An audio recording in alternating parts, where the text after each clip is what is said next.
Hi, everyone. Welcome to a brand new episode of Not Aspirational. I'm your host, Hannah Aaron Brown, and I am so thrilled to be back with y'all this week. I hope you loved last week's episode with Karina. I mean, how shocking was that? How iconic was that? I truly still cannot believe in my heart of hearts that that conversation happened, but we love Karina. We love Tone It Up. It was truly like my millennial dream come true. And I'm so happy to be back this week to discuss all the goings on that I've had these last couple weeks. I mean, it's been busy, okay? We had, working backwards, we had Valentine's Day. We had Wuthering Heights. We had the Tell Me Lies series finale that hit us all like a piano out of the sky, okay? We had the movie Send Help. We had the America's Next Top Model documentary, and I went to San Francisco for a Bravo Super Bowl event. And you better believe, in the immortal words of Lisa Rinna, I'm going to talk about it. So let's start there, okay? Let's start there because I would be remiss not to let y'all know how amazing that weekend was. But before we get into that, let me just say, I feel so back. Like, I feel like I was shit out of the last few months. I feel like I'm finally on the other side of straight up chaos. Like, this last weekend was not only a long weekend for me because I got President's Day off my job, but it was my first full weekend in my new place because I had the weekend that I moved, and then I went to Santa Barbara with my girlfriends, and then I had San Francisco for the Super Bowl. All good things, literally all good things, wouldn't change a fucking thing. But like, I was so happy to have a weekend where I just like was home, enjoying my neighborhood with Jake and the pets, and I could wake up in my bed. Like, it was such a good reset because when I tell you that last week during the work week, I was a husk of myself. I was so burned out, and, you know, again, all good things happening. In the immortal words of Melania Giudice, big things poppin', little things stoppin'. But I am a mere mortal at the end of the day, and I got really, really tired. And honestly, while we're talking about this, so I had to take a personal day off of work last Thursday because I was so burned out that I like low-key had a mental breakdown. We'll get more into that later. But Doctor gave me this great piece of advice that I wanted to share. She said, because she'll ask me, she'll be like, well, how does that feel in your body when that happens? Blah, blah, blah, blah. And I was like, when I feel burned out, I get really, really angry because I feel like anytime someone needs anything from me, I'm like, how could I possibly take that on right now? Get the fuck away from me, respectfully. And B, like, I feel like this urgency, like I have to respond to everything in the second that it comes to me because it's like in my head, I just have this 10,000 item to-do list. And I'm like, well, if I respond to this text or if I don't respond to this text right now, then it's just going to fester and sit there. So it just leads this feeling of urgency and overwhelm. And Doctor, she dropped the mic on this one. She snapped on this one, as the kids say. She said, I find that when everything feels urgent to me and I feel like I can't take a break and I have to respond right away, that is usually, wait for it, a signal from my body that I actually need to slow the fuck down.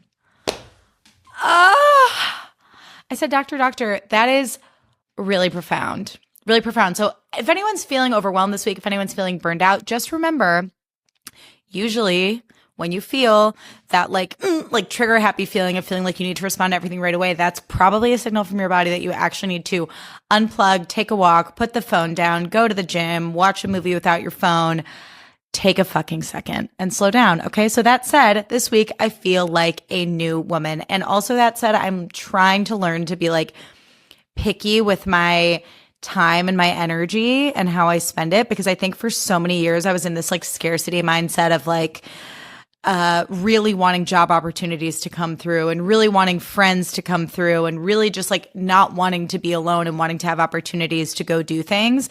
And now that I think I'm in more of an abundance mindset, like I have to sort of like force myself to not just immediately say yes to anything, because in the past my mindset was like, well, if I get this opportunity, whether it aligns with me and what I want to do or not, I have to say yes because I'm only so lucky that this opportunity came across my desk, if that makes sense. And now I'm trying to be more like picky about like, does that align with me? Not even just in general, but like today in this moment, like, do I want to go do that thing or do I want to stay home? Or like, do I want to, take this creative project on or do I not? So yeah, I hope that resonates with some of you also. All this to say, I had an amazing weekend this past weekend. I went bowling for the first time in like a month. I saw 2 movies and I binge watched the America's Next Top Model docuseries. I will say something that is kind of putting me on the brim is that I stupidly signed up for the Orange Theory Transformation Challenge like back in December. And I know like I'm trying not to beat myself up because like I know what headspace I was in when I signed up. I was like, oh my God, Hannah, like on the other side of the move, that's going to be such a good way to like get back into your routine and like, force you to sort of establish a new routine in your new place. Like it starts right after your move. Like how great is that? The timing is perfect. It is killing me slowly. So for those of you not familiar with the Orange Theory Transformation Challenge, basically you do like a way in at the beginning and then like a way out at the end. And like that can be triggering for people. So sorry to bring it up, but you do this thing called an in-body scan where it tells you like it breaks down like, your body fat percentage and your muscle percentage, blah, blah, blah. And like, I didn't really do it as much for that as I did for just like to force me to get to the gym like 3 days a week for like 8 weeks, because with the move and all the travel I've been doing since like October, and the holidays and stuff, I just did not feel like I was in a routine for a long time. So I was like, this will force me to do it, because you also have to pay to do it. Not a ton, but you still have to pay. And once there's money on the line, you're like, oh shit, I better go. Anyways, you have to hit Orange Theory 3 times a week. Well, with what my schedule has been like, I've had to go before work. Work starts at 7 in the morning. Okay. Granted, it's remote, but still 7 in the morning. So I've been going to like 6 a.m. workouts. Okay. And I don't mean to sound like Michaela Nagara. Try being an influencer for a day. But like, I have been so fucking tired. So all this to say, I'm happy to feel like I'm back. I'm happy to feel back in black. I hit the sack. In the immortal words of AC/DC. So anyway, long story longer, let's start with my Super Bowl weekend in San Francisco, because I got lots to talk about. We're going to take a quick break here and we'll be right back. Okay, so let's get into my Super Bowl weekend. So I got an email from Bravo like a few weekends before being like, do you want to come to this Super Bowl event on a boat in San Francisco? Bravo celebrities include West Wilson, Candace Dillard Bassett, Kate Chastain, Tom Colicchio, Dorinda Medley, Kyle Cook. Okay. And I was like, I am fucking sat. Okay. I was so excited. I had business there. I mean, the second West Wilson is at an event, I have business there because I am rebuilding a relationship that once was broken. And we'll get back to that in a second, but it was so, like, genuinely not being funny. Like, it was so good to see him. But the Friday before, I was like, I'm feeling like I said, like a husk after this move. I'm going to invest in a little bit of self-care before this trip. So I got a facial for the first time since my birthday. And I love facials. They're expensive. And unfortunately, at my age, I do notice when I don't get them done, like the glowiness is gone. Like I do feel like my skin gets a little bit dull. So like I was so excited to get a facial. I get a facial and then I go to get my nails done. Mind you, this is all financially reckless of me to be doing, okay? And I just feel like I need to say that. But I go get my nails done and I have this gorgeous Pinterest photo in mind of like navy nails with like some sort of silver abstract design or like silver flames, because I was kind of going for like Patriots colors, but like in a low key enough way that it would still look cool, like outside of Super Bowl weekend. And by the way, like I was rooting for the Patriots just because my friend Courtney was. I didn't really care. So Seahawks fans, don't at me. And also congratulations on winning the Super Bowl. But I go to the nail salon.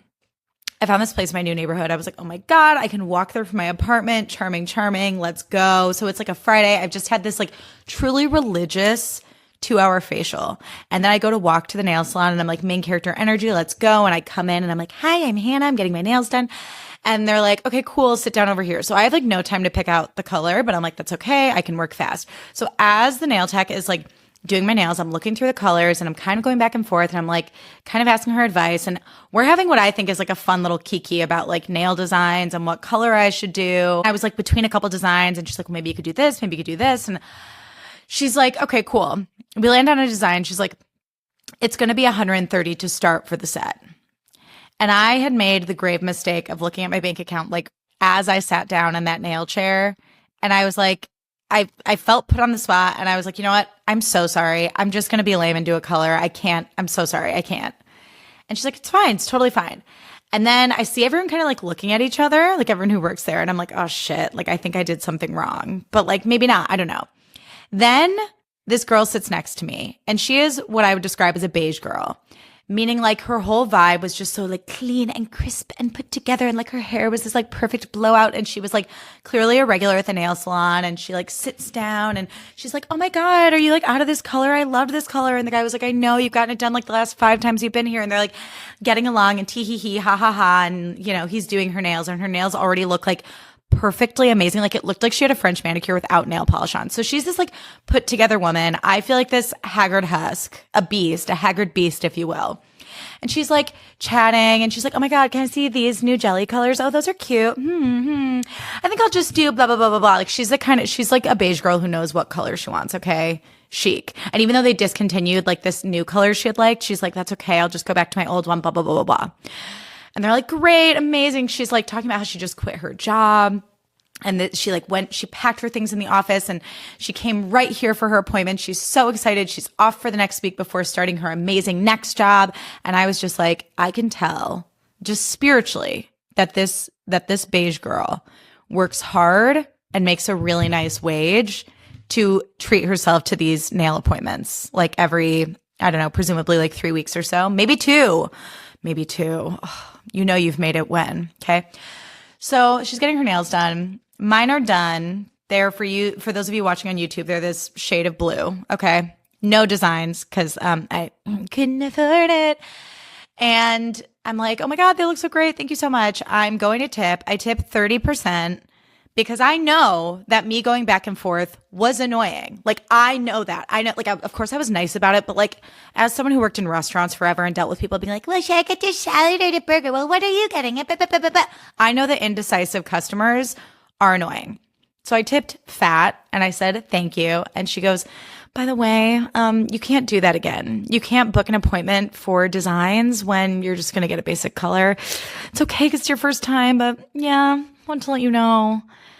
And she was like really nice about it. But when I tell you, I wanted to cry. Like, I hate being in trouble. Like, as a little kid, I was always like going against like the Leo and Sagittarius predominantly in my chart, and then also like the tons of Capricorn in the rest of my chart, where it's like, I want to be a rule follower, I want to be type A, I want to be organized, but also I want to be fiery and I want to yap and I want to be whimsical and I want to have fun. And those two things against each other like stress me the fuck out. So when I feel like I'm in trouble, I feel like I murdered someone. Like, I feel like I'm the worst person in the fucking world. Working on that with Doctor, okay? That like all ties into the people pleasing. That's neither here nor there. I was so embarrassed and I was like, oh yeah, okay, I'm sorry. And so like, I was like, I am so back. I found this like cute nail salon in my neighborhood. I could walk there. This is so great.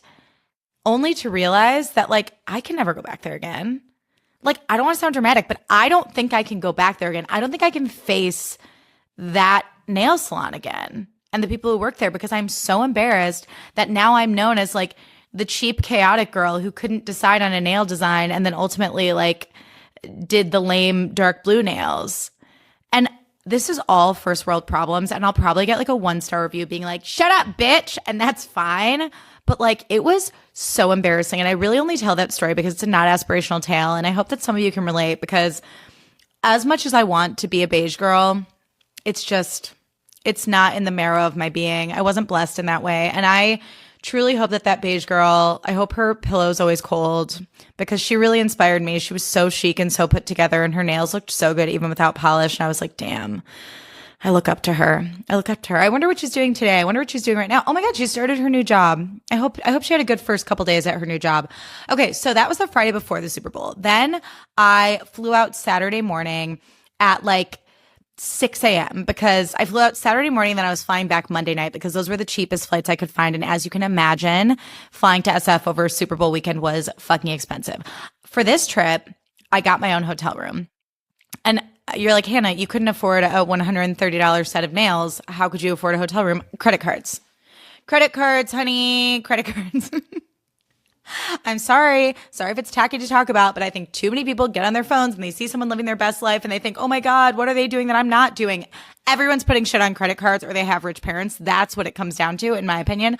So I was like, for this trip, this is like one of the first trips where I was invited by Bravo as a creator. And like, I wanted the time and the space and the bandwidth to get content. So I was like, I'm not bringing a plus one. I'm getting my own hotel room and I am treating this like my fucking lab. Okay. I'm getting shit done. Also because I was going to have to work on Monday after the Super Bowl and I wanted somewhere quiet by myself to do that. So flew out Saturday morning, got there, got to my hotel at like 8 in the morning, dicked around in the hotel lobby as long as I could. Then I saw on TikTok that West Wilson was also in SF that weekend, obviously, but he had recommended a sandwich called The Freak from a deli called The Boys Deli, which was like a 15-minute walk from my hotel. So I was like, I have to try this sandwich. And when I tell you this sandwich, it was like the size of my head, like bigger.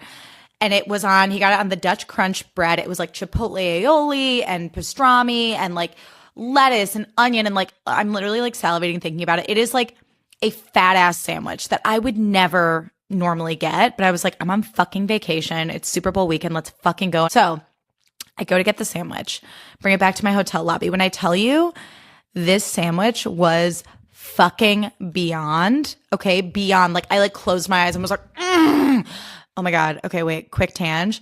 My grandpa, shout out Grandpa Paul, R.I.P.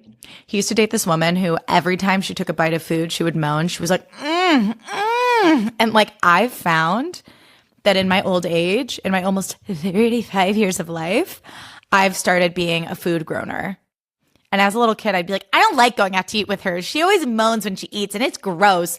And now as an adult, I'm like, and that was me eating the Freak sandwich. It was so fucking good. So I make a video about it. West Wilson reposts. I'm like, we are fucking off to the races. There is magic in the air. Okay. Do you remember that movie Snow Day with all those Nickelodeon kids? And they're like, anything can happen on a snow day. That's how I felt in SF that weekend. So next morning, so Saturday night, I go to dinner with Courtney and Mary from Two Judgy Girls and their friends. We go to a place called Original Joe's. It was so fun. We had this just like giant Italian meal. We drank so much wine and Prosecco and like Mary's like a VIP there. And so like we were hooked the fuck up. Like the wine was just a flowing. The conversation was popping. We had the best time. And then after we were all pleasantly sauced, we went home. We were like, we got to get on this boat or like check in to get on the boat by 8:15. The boat was leaving at 9 a.m. sharp on Super Bowl Sunday. And I was like, if I somehow miss this boat, I will have a nervous breakdown. Like it will be a grippy sock vacation for certain. So we get back. I get back to the hotel room. I don't think I'm that drunk. And then I realized the next day that I was drunker than I realized because I fell asleep watching License to Wed starring Robin Williams, Mandy Moore, and John Krasinski. And then I fell into this like Google Images hole where I was like looking up Mandy Moore pre and post upper bleph surgery. And like, obviously she's gorgeous no matter what. But I was like, damn, that upper bleph really did like change how her eyes look. Anyways, next morning... Next morning, I wake up at, no shit, it changed how her eyes look. That's the point. Next morning, I wake up at 6 a.m. because I was like, I got to get ready. And I had 2 video ideas that I wanted to get done before I even left for the boat. Okay. Because I had brainstormed all my video ideas before the trip. I was like full Hermione Granger, like type A, like the Capricorn was winning. Okay. This point of the trip. So, but the day was long and the fire sign ultimately won in the end. So I do a couple of videos. I do a little get ready with me. I have my coffee. They had really good coffee in my hotel lobby, which was really great. And then I get to the boat. I'm one of the first people to check in. And it's me, Courtney, and Mary there first thing in the morning, bright and early. And then we get on the boat. And it was just like such a trip. Like it was such a trip getting on a boat at not 8:45 in the morning with a bunch of other Bravo creators who I've looked up to and known of, but like not known personally for so long. And then like West was there and Dorinda was there and Kate was there. And halfway through the day, Candace got on and Tom Colicchio got on and Dorinda got off. And just like being on this boat with this beautiful view of SF, like there was literally like a DJ and then like Alcatraz behind her and we're all like, and there were servers there like plying us with drinks like first thing in the morning. There were like bagels and then eventually there were sandwiches. And when I tell you, we all got hammered. And I was drinking Bud Lights because I was like, Bud Lights are safe. Like, I don't want to throw in any variables into the mix where I'm like, I don't know how this is going to hit my system. Like, no hard liquor ever. But I was just drinking my Bud Lights. Wes Wilson and I had the cutest moment. We embraced. We are friends now. Who can say if I've been changed for the better? But because I knew you. That's me and West. I've been changed for good. Kate Chastain was the second time I met her. I met her briefly at BravoCon.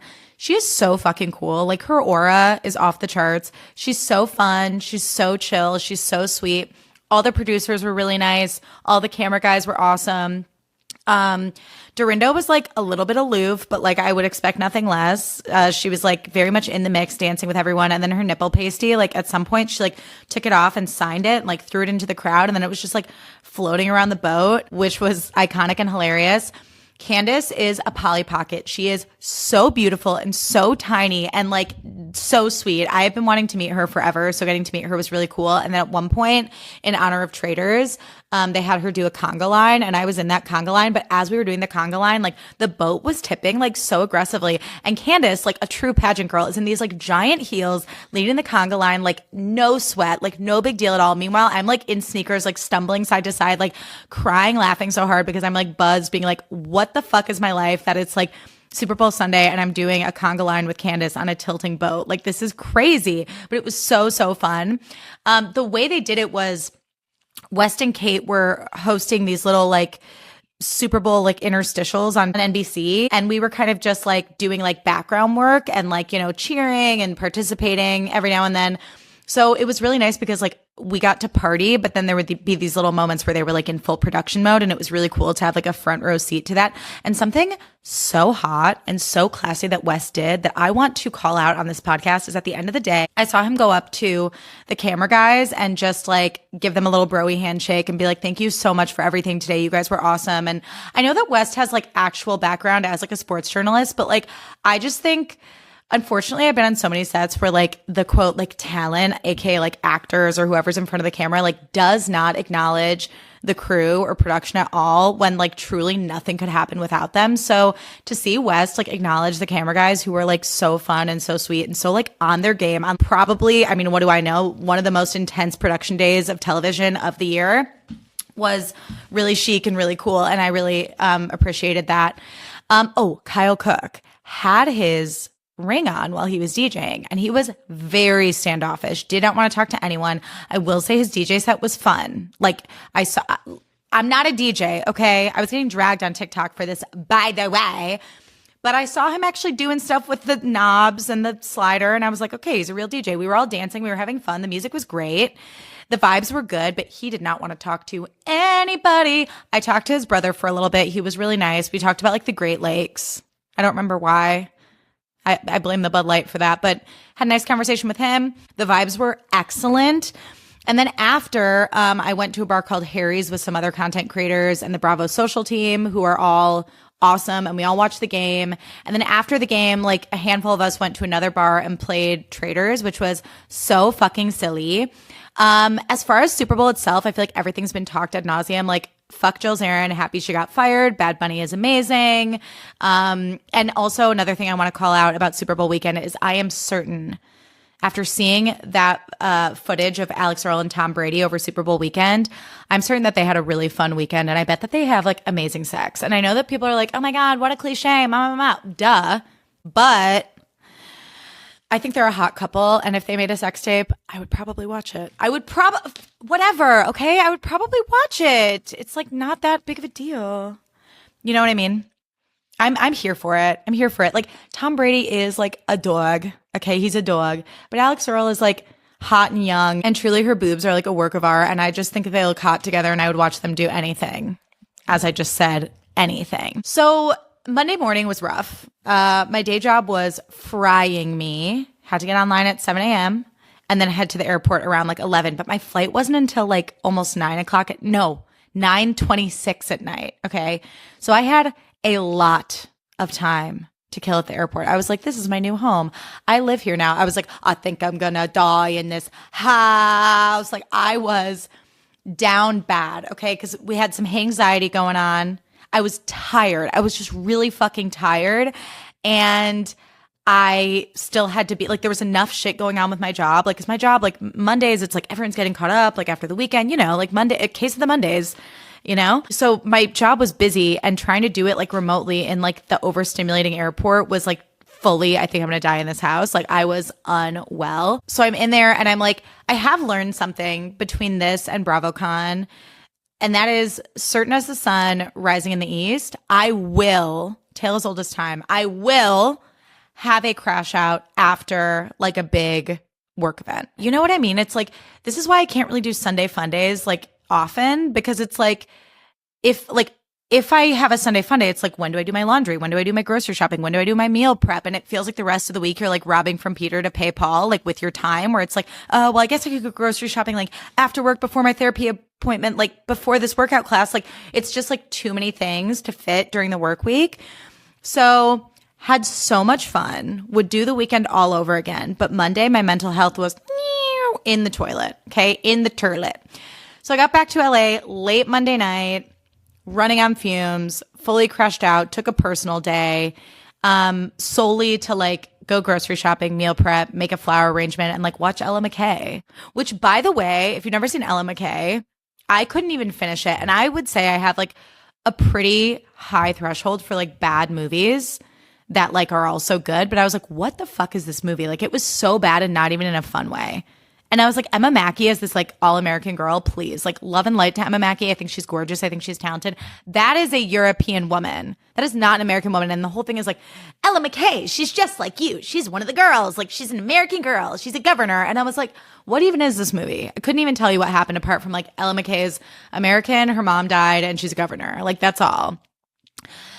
Which brings us to last Friday when I was heading into Valentine's Day weekend. And after that personal day I took, I was so back, let me tell you. So we're going to take a quick break here and then we're going to get into Valentine's Day weekend and then like all the shit that I watched over the weekend that we need to talk about. Okay, we're back. So Friday, I took that personal day. And when I tell you, take the personal day if you can. Like I think, I don't know if it's just because like I'm a millennial and like girl boss culture like really like wormed its way into my psyche, but like we all need a personal day sometimes. Sometimes you literally just need a day to dissociate and half watch Ella McKay and then ultimately turn it off. Like I felt like a new woman after that day.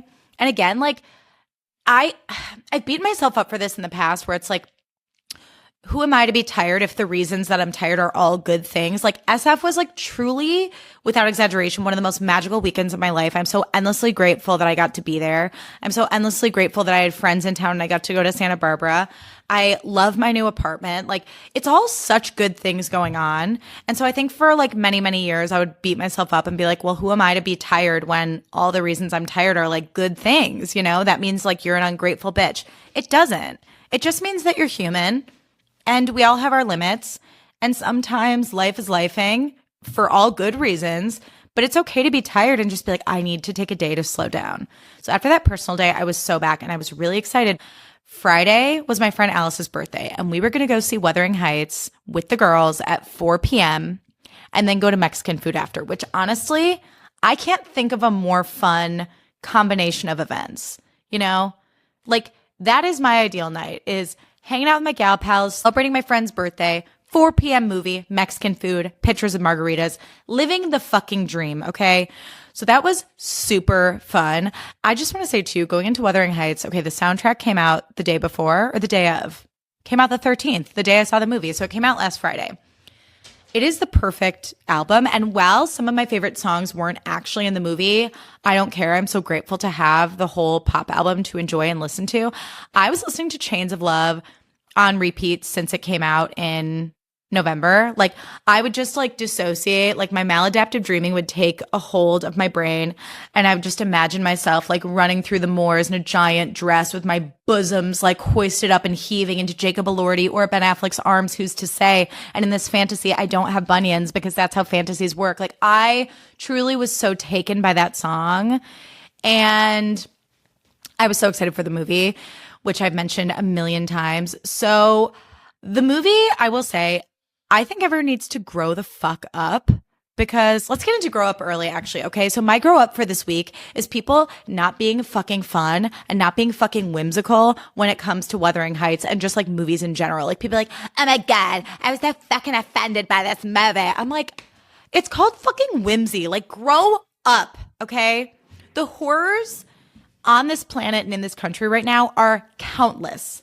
If we want to go sit in a theater for 2.5 hours and watch hot people in gorgeous costumes do fucked up things to each other and stick their fingers in each other's mouths, so fucking be it. Let me fucking live. Well, I read the book and this didn't happen and that didn't happen. Blow me.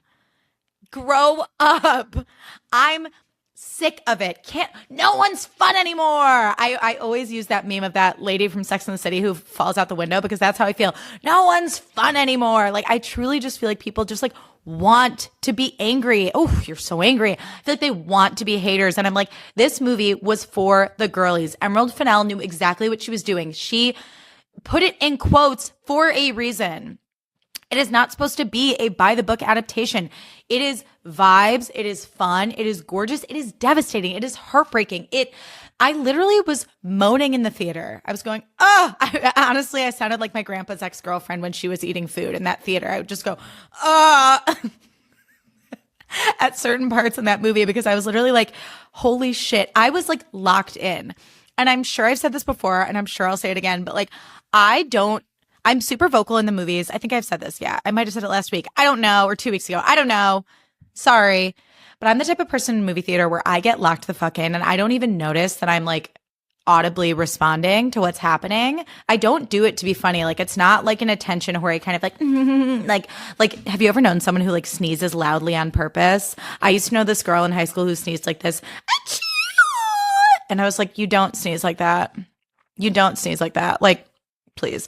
So like I don't do it for like attention-whore reasons. I don't even notice I'm doing it, but I did find myself moaning, and then after I'd be like, oh my God, that was out loud, because the movie just like it put us all through so much. And I just wish that people could get the pretentious stick out of their ass and enjoy it, because I thought it was a blast. It was heartbreaking, but it was a blast. And Jacob Elordi, I mean, I've had a crush on that man since The Kissing Booth. Okay.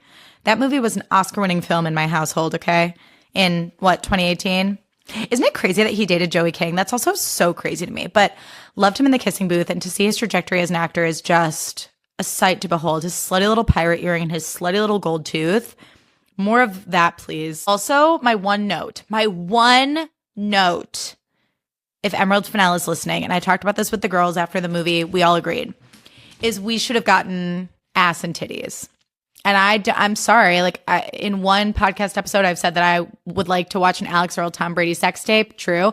And also that we should have gotten ass and titties. I can't help who I am. Okay. One of my favorite books is Credence. I am a kinky little freak, but I also don't think ass and titties was that much to ask for. Is that bad to say? Like, I think some sensible like side boob from Margot and some Jacob Elordi tushy would have really elevated the entire experience. Now, don't get me wrong. Again, I was moaning in the theater. It was everything I could have wanted. The only thing I missed was Jacob Elordi's butt, because everything was like period piece. So it's like they're fucking like violently, but it's like under a skirt. You know what I mean? And it's like, I just want to see his butt, because we saw his arms, we saw his back, we saw his abs, we saw his chest that was like perfectly hairy. There's a part where he slams his arms on the table and he goes, "Are you pleased with yourself?" He also has such a fucking hot voice, beyond. And that was all great, but I just wanted to see a butt. I just want to see a little butt. It's okay. It's fine. It's fine. But yeah, I love Emerald Fennell. I think she knows exactly what she's doing. And I think something that I've noticed, she's one of my favorite filmmakers, honestly. Something I've noticed between Promising Young Woman, Saltburn, and Wuthering Heights is like she will give you like girly pop vibes, like fun. And then she'll just like subvert expectations and like stab you in the heart with the storytelling in a way that stays with you. And I remember one time I heard that Darren Aronofsky, who did like Requiem for a Dream and I don't know, a bunch of other fucked up movies, that his goal was to like scar the audience. And I think that's such like a film bro goal. Like, I just want to scar you. Like, oh, do you? But I think Emerald Fennell does it really effectively. I honestly like feel like she gives us like the Darren Aronofsky scars with like the Sofia Coppola vibes, and those two things together just take you on such an emotional roller coaster that like I I love all of her movies, and I loved Wuthering Heights. Moving right along. Okay, so Valentine's Day. Really quick, what I did on Valentine's Day, Jake and I walked to a diner and we got breakfast, and the vibes were perfect, like rom-com perfect. It was like the first morning I could like wake up in my place and just like go on a walk with Jake and get breakfast. It was so fun. But then there was this young man walking up and down the street playing the Exorcist theme song from his phone. You know, when I see a white boy just like kind of making a lap in a space playing creepy music from his phone, my brain goes, get the fuck out of there. Get the fuck out of there. And ultimately nothing happened, but I was like, way to ruin the fucking vibes. Why are you playing the Exorcist theme song from your phone? I'm not in the fucking mood. I'm not the one or the two. I don't want to listen to the Exorcist theme song. I'm having a rom-com moment with my husband on Valentine's Day. So grow up and go home or turn your music off. Anyways, then we went to see Send Help. Send Help was so fucking good. And by the way, I got to talk to Doctor about this, but I'm going to congratulate myself here, even though I don't want this podcast to be a brag journal. I do feel like I need to say it. There was a series of years where, because of little weird white boys playing the Exorcist theme song on their cell phones for no fucking reason, just to freak people out, because of them, I didn't see movies for like years. I wouldn't go to concerts and I wouldn't go to movies because my anxiety was too bad. And so to see 2 movies in one weekend with so many people I care about and having such a good time was like really, really meaningful for me and really exciting. Year of the fucking horse, baby. Let's go. You're the fire horse, okay? But Send Help was so good. Dylan O'Brien and Rachel McAdams are geniuses. And I do not think that Rachel McAdams is celebrated enough as the once in a generation, maybe once in a lifetime talent that she is, okay? I mean, the range on that woman, unreal. Jake made a really good point where in Send Help, she's essentially playing like 3 or 4 different characters because like the sides of herself that she shows in the circumstances are so vastly different throughout the movie, and you truly have no idea where the fuck it's going next. And bringing it all back to Song Sung Blue, as I always do, movies like Send Help should be the ones that get funding. Like unique stories that have not been told before, like being in a movie theater in the audience, having no idea where it was going was so fucking fun and exciting. And I was like, God, this is why I love movies. This is why I want to like make movies and be part of movies and be in movies. And 2 actors at the top of their game acting together is just such a treat. Dylan O'Brien is so fucking hot and so fucking good. And I loved him. He's really leaning into like douchebag roles, which is really fun. They were just genius together. So I highly recommend Send Help if you haven't seen it. Then that night, Jake and I went to Italian food and we sat at the bar, and it's this like cute family owned spot, and we had so much fun. And then we got a martini after at this little cafe nearby. And quick tangent before I get more into like the TV I've been watching. But I was a little buzzed, and I tell this story because I'm sure it's happened to all of us.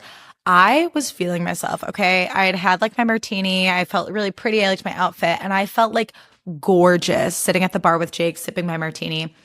And I was like, Jake, get a video of me. Get a video of me. Because in my mind, honey, I looked like Sophia Loren. I was like, I'm a goddamn movie star. And I'm like playing with my hair. And I'm like, like tilting my head back, laughing, like sitting at the bar, thinking that I looked so good. Jake shows me the video. The most harsh overhead lighting I've ever seen. I'm not exaggerating. I looked haggard. I looked tired. Like there were like bags under my eyes. I was like, oh, like how fucking rude is that? And I'm like, truly, you know how in like movies, whenever like the whimsical wife dies, there's always like beautiful shots of her just like laughing or like running on the beach or like under the sheets in bed. There's gonna be no shots like that for me if, God forbid, knock on wood, anything happens to me, because Jake does not know how to make me look good on camera. And also, I don't know how to make myself look good on camera. So good thing I'm pursuing a career as an on-camera actor. Anyways, Valentine's Day was perfect. I had a great time. And then Sunday we went bowling. And then the rest of the weekend was pretty low-key. Bowling is going well. I got to go more often. My precision is there. The speed is not. But I think I'll be in good shape for league if I keep up the cadence. Like if I go like every 2 weeks or so, I think I'm in a good spot for league this summer. Now, enough about me. After almost 45 minutes, let's get into the TV that I watched over the weekend that I thought was really, really good. So first of all, there's a new show on Hulu. Well, it's on FX. It's on Hulu via FX called Love Story. And it's the Carolyn Bessette Kennedy, JFK Jr. story. Now, a lot of people are discovering JFK Jr. and Carolyn Bessette Kennedy for the first time. And I don't want to sound like a pick-me, but I've been obsessed with CBK for years, just as like a fashion icon. I listened to books about her before. She largely inspired my wedding, just kind of the no fuss elegance of it. My engagement photos were inspired by her and JFK Jr. The fact that I wore like short bare nails at my wedding was inspired by CBK. I wore CBK's signature scent for like all my bridal planning activities, which if you're wondering, it's Abdul Karim Egyptian musk oil, which sadly has been discontinued. And I've been nursing this tiny, tiny bottle for like multiple years now. But I've been obsessed with her for a long time. So I was really, really nervous / excited for this show. I mean, we all saw those really horrible photos of Sarah Pigeon doing screen tests for the show where like they hadn't figured out the blonde of her hair yet and the outfits were bad and blah, blah, blah, blah. And we were all outraged. I'm really loving the show. I will say, like, I think there are stronger actors in the show than others. But I am such a sucker for like great clothes, great music, great vibes that like I'm really enjoying it. Like I love the soundtrack. I love like the way they're portraying like 90s New York. I think it's beautifully shot. It has this sort of like warm glow to it. So I'm having a great time. And generally I'm really not like a Ryan Murphy person. I think a lot of his shows are like AI slop, but I am really into this one. So if you haven't checked it out, the first 3 episodes are out now. So check it out. Love Story on Hulu. I also watched the America's Next Top Model docuseries yesterday in one go. I just sat my fat ass down on the couch and I did not fucking move. And it was gorgeous. And I really liked it. I will say like it made Tyra look bad, which I was expecting and honestly what I was hoping for.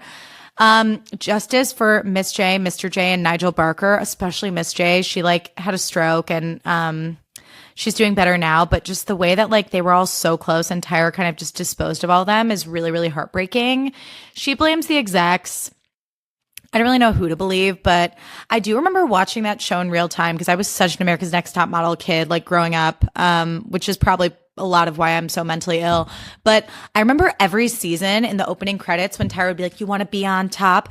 As the cycles, I should say, progressed, it would go from like one quick snapshot of Tyra and all the girls to like mostly Tyra and like 0.2 seconds of the girls. And so I do think like, obviously we all know Tyra is like a delusional egomaniac. So like, I just have a hard time believing that she had absolutely no control over Miss J, Mr. J, and Nigel Barker getting let go. I loved seeing the old contestants on the show. I really wish they got Jade. I wish they got Lisa. And who else did I miss? Oh, and Tiffany, of course. I wanted to see Tiffany, but I would never fault any of them, but especially Tiffany for being like, fuck you in your documentary. I do not want to be in this movie.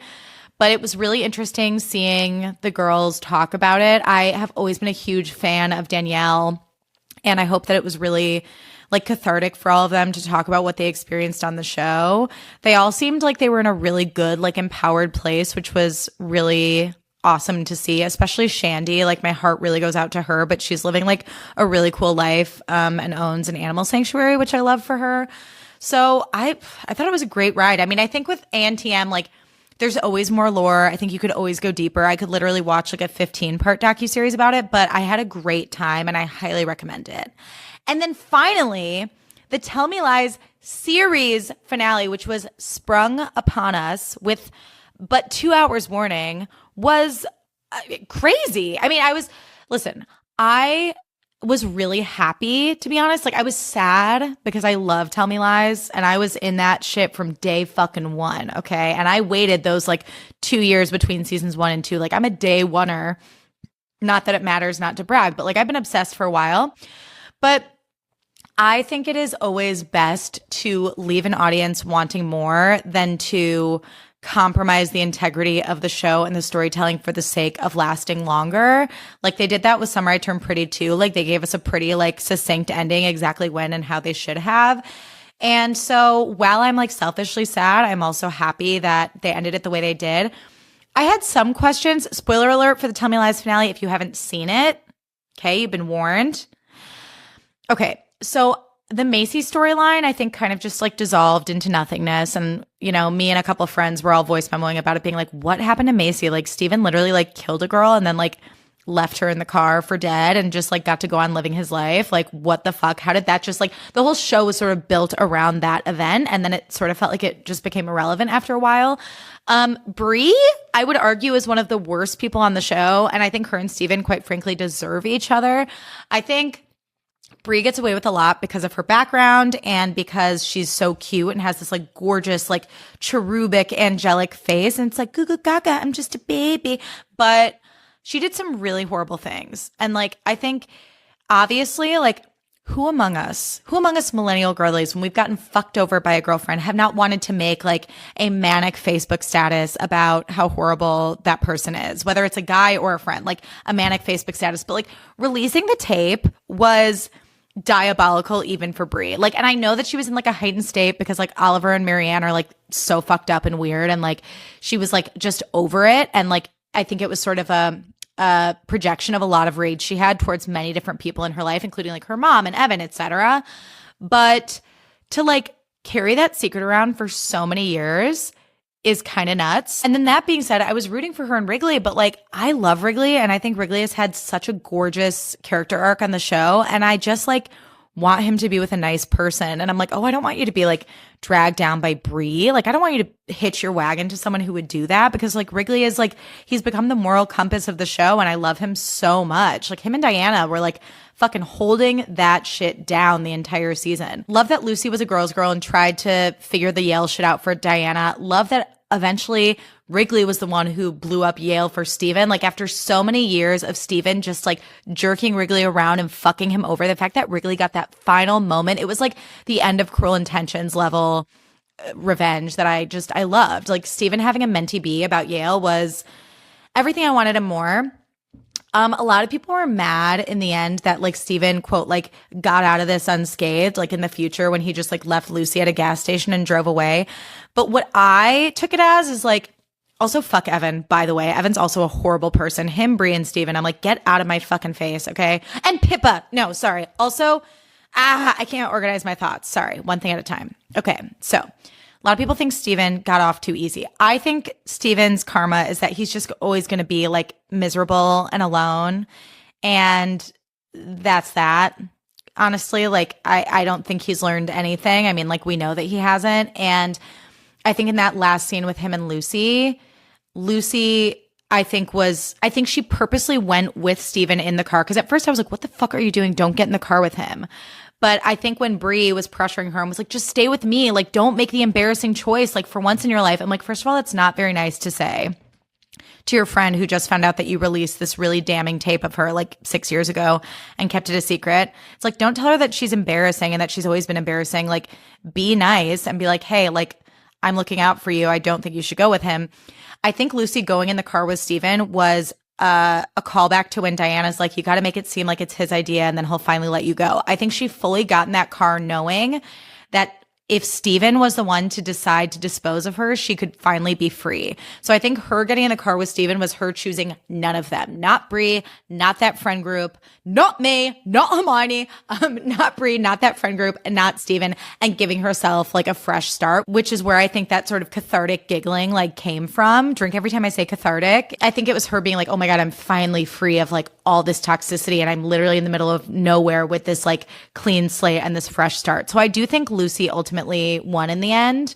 And honestly, like, I know Lucy did a lot of fucked up shit on this show, but like, I have had a Lucy era before where I've just been a one-woman wrecking ball to everything with the best of intentions because I was deeply depressed and insecure. So like, I have a soft spot in my heart for Lucy because like, yes, she's done some really dumb shit, but I think a lot of the time her heart was in the right place. And when Pippa like came down on her and was like, oh my God, no, what I did to Wrigley is different than what you did to Bri. Like, you're a bad person. I'm not like you. I'm like, Pippa, don't piss me off. Shut the fuck up. Okay. Like, I was like, can Lucy catch a break? Like, can one person be nice to her apart from Diana, who, by the way, has enough on her fucking plate right now? Like, I was like, you're all assholes. And if I were Lucy, I don't think I would have, I mean, obviously she was like insecure back in the day, on like a really profound level. But like, I think if I were her, I would have like transferred schools and just like never talked to any of those people again, which I know is hard to do when you're like deeply insecure and lonely. Again, like I've had my Lucy era before, but Pippa was such a bitch for that. I was like, wow, you are nasty.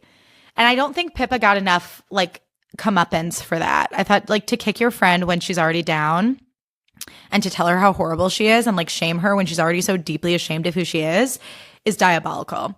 So I'm happy that Lucy got a fresh start in the end. Hopefully Diana like made Pippa a better person because I think Diana's one of the best people on the show. And I want better for Wrigley than for him to end up with Brie, but like, oh well. I think I would love to see like a little, I don't know, like a little mini movie or something to see where they are like 5 years or 6 years after the finale. I know we won't get that. Like I know it's done, but I'll always want more out of those characters. But I do think the finale was fulfilling. I think it was like, it was good. I was happy with it. No regrets. We can keep it moving, you know? Anyways, wow. You know, I always go into these episodes being like, what am I going to talk about? And granted, I do have an outline, but I'm like, how much can I yap? How much can I yap? And here we are almost an hour in together. Thank you all so much for listening. If you don't follow me already, follow me at Hannah Aaron Brown on all platforms. That's HANNAHAARON. If you love this podcast, please leave it a rating and a review. Send it to a friend. All of that helps grow the show. If you have never watched full episodes on YouTube, just know that you can. Check it out there. Subscribe on YouTube. And if you ever want to be featured on the show, send me an email at notaspirationalpod@gmail.com. I love you all. Thank you so much for listening, and I will see you soon. Bye.